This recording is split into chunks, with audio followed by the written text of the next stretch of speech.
Go yard. I got so much more.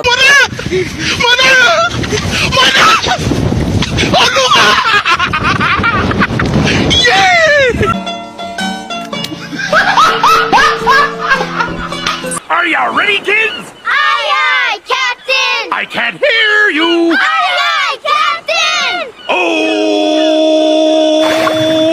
Fucking design on right now. Break it down, bring it back, make it clap. I got 3 old thoughts, new block, where that dick. Bitches on my line, and you know.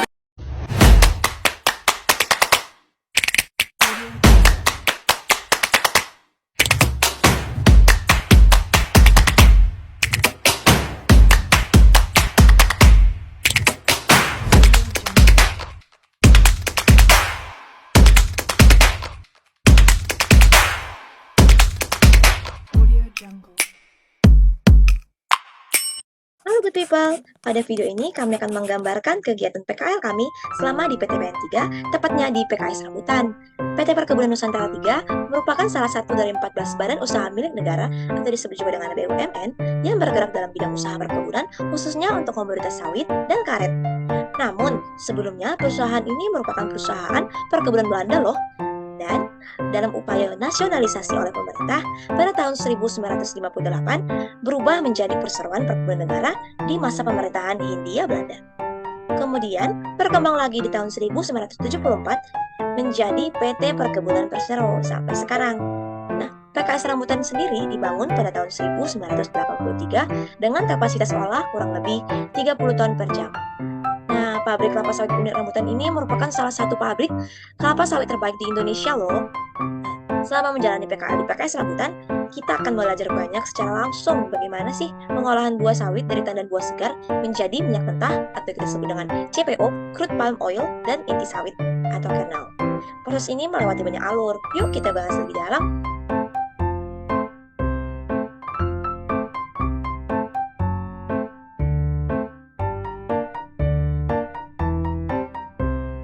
Tanaman kelapa sawit merupakan tanaman hutan yang dibudidayakan.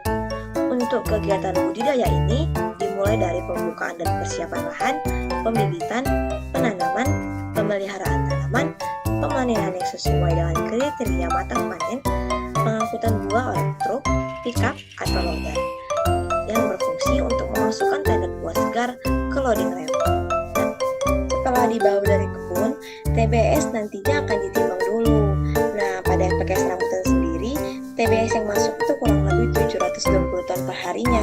Setelah itu akan disortasi, di mana buah yang masih kecil akan diproses dengan mini thresher, dan yang selebihnya akan dibagikan menuju loading ramp. TBS yang dimasukkan ke dalam lori akan digerakkan dengan menggunakan capstan pada rail track. Capstan berfungsi untuk menarik lori dari loading ramp ke perebusan dan sebaliknya melalui rail track. Kapasitas dari capstan maksimal 30 ton dalam sekali penarikan.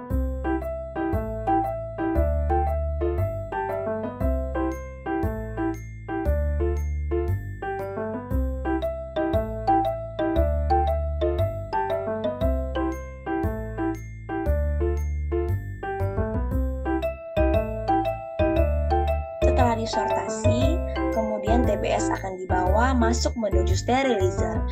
Nah, ini merupakan alat yang berupa bejana uap yang digunakan pada proses perebusan TBS dengan menggunakan panas dari stim uap kering dengan tekanan 1,5 sampai 3 bar dan suhu 140 sampai 145 derajat Celcius yang diinjeksi dari back pressure vessel untuk mencapai suatu kondisi, yaitu salah satunya menghentikan proses peningkatan asam lemak bebas. Selanjutnya, lori-lori tandan akan ditarik keluar dengan menggunakan capstan menuju stasiun thresher.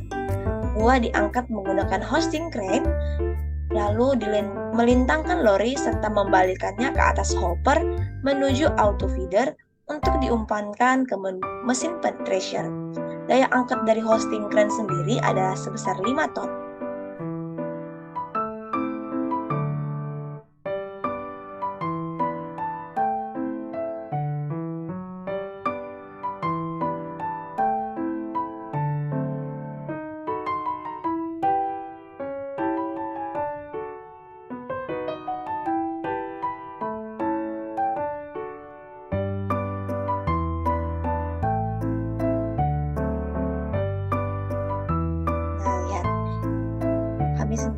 berada di samping alat hosting keren ini sangat panas loh.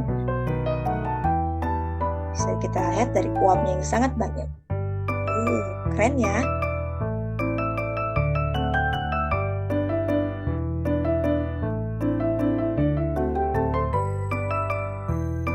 Adapun treasure itu merupakan pemisah antara buah dengan janjangannya dengan cara membandingkan TBS di dalam drum treasure. Nantinya, brondolan akan diangkut oleh under treasure conveyor ke fruit elevators. Sementara tandan kosong diangkut oleh empty bunch conveyor menuju bunch press. Nanti kita akan lihat di akhir video ada empty bunch press. Selanjutnya yaitu stasiun pengempaan atau disebut dengan stretch, di mana ada dua mesin yang bekerja pada tahap ini. Yang pertama digester. Brondolan yang masuk ke dalam digester akan dilumatkan menggunakan mata pisau. Kemudian mata pisau paling bawah akan mendorong brondolan menuju scrap press untuk mendapatkan minyak kasar. Puller scrap press akan berputar berlawanan arah sehingga brondolan diperas.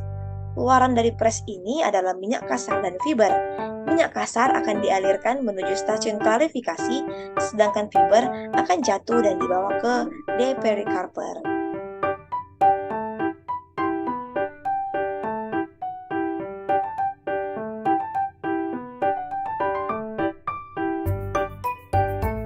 Stasiun pemurnian minyak atau disebut dengan stasiun klarifikasi.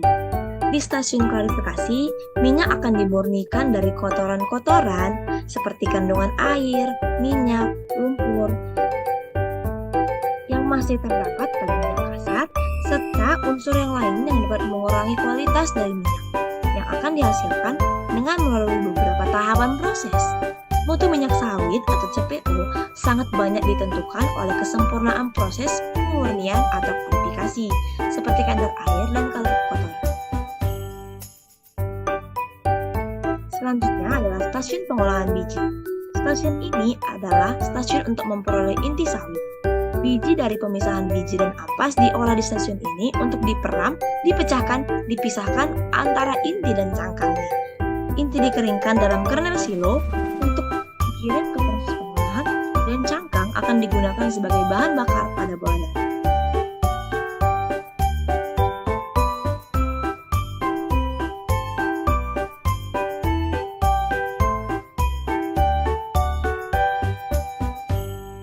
Selanjutnya adalah empty bunch press. Stasiun ini berfungsi untuk membawa tandan kosong dari stasiun thresher yang memisahkan buah dari janjangan sawit menuju bunch press yang akan memeras sisa minyak dan air pada tandan kosong. Sarana dan prasarana pendukung. Yang pertama adalah stasiun pembangkit. Ini disebut juga dengan boiler yang bertujuan untuk mengubah air menjadi uap bertekanan tinggi dengan pembantuan pemanasan dari pembakaran cangkang dan serabut. Lalu ada turbin uap yang untuk menghasilkan energi listrik, ada diesel genset, dan ada back pressure vessel.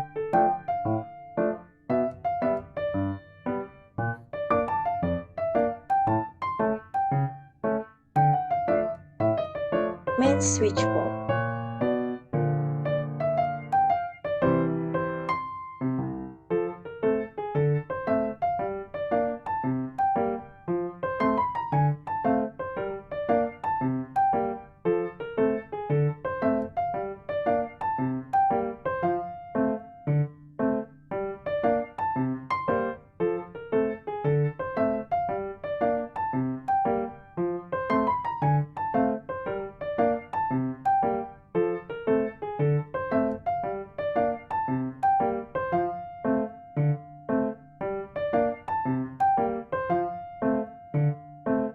Nah, di PKS Rambutan sendiri, kita juga tidak dituntut hanya untuk belajar mengenai akademis.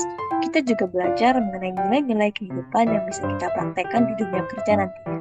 Yang pertama adalah amanah, yaitu memegang teguh kepercayaan yang sudah diberikan kepada kita. Salah satu perilaku yang bisa dilakukan adalah dengan memenuhi janji dan komitmen, bertanggung jawab atas tugas, keputusan, dan tindakan yang dilakukan, dan berpegang teguh kepada nilai, moral, dan etika. Selanjutnya adalah kompeten. Kompeten merupakan keinginan yang terus ingin belajar dan mengembangkan kapabilitas diri kita. Sebagaimana sih caranya? Caranya adalah yang pertama, kita harus meningkatkan kompetensi diri kita untuk menjawab tantangan yang selalu berubah, membantu orang lain belajar, dan menyelesaikan tugas dengan kualitas terbaik. Lalu ada H, yaitu harmonis. Harmonis, apa sih harmonis? Apa yang harmonis? Ya, harmonis merupakan saling peduli dan menghargai perbedaan. Dimana salah satu yang dapat kita lakukan jika ingin belajar adalah menghargai setiap orang apapun latar belakangnya, lalu suka menolong orang lain, membangun lingkungan kerja yang kondusif. Selanjutnya L, yaitu loyal. Loyal merupakan sikap untuk berdedikasi dan mengutamakan kepentingan bangsa dan negara di atas kepentingan diri. Cara-cara yang bisa dilakukan untuk mengembangkan sikap loyal adalah menjaga nama baik sesama karyawan, pimpinan, BUMN, dan negara, dalam berkorban untuk mencapai tujuan yang lebih besar, serta patuh kepada pimpinan sepanjang tidak bertentangan dengan hukum dan etika. Lalu ada adaptif. Adaptif merupakan sikap terus berinovasi dan antusias dalam menggerakkan ataupun menghadapi perubahan. Hal yang bisa dilakukan untuk melatih di perilaku adaptif adalah cepat menyesuaikan diri untuk menjadi lebih baik, terus-menerus melakukan perbaikan mengikuti perkembangan teknologi, dan bertindak proaktif. Dan nilai terakhir yaitu kolaboratif, di mana ini adalah membangun kerjasama yang sinergis dengan para sesama, di mana kita bisa melakukannya dengan memberi kesempatan kepada berbagai pihak untuk berkontribusi terhadap suatu hal, terbuka dan bekerjasama untuk menghasilkan nilai tambah, serta menggerakkan pemanfaatan berbagai sumber daya untuk tujuan tersebut.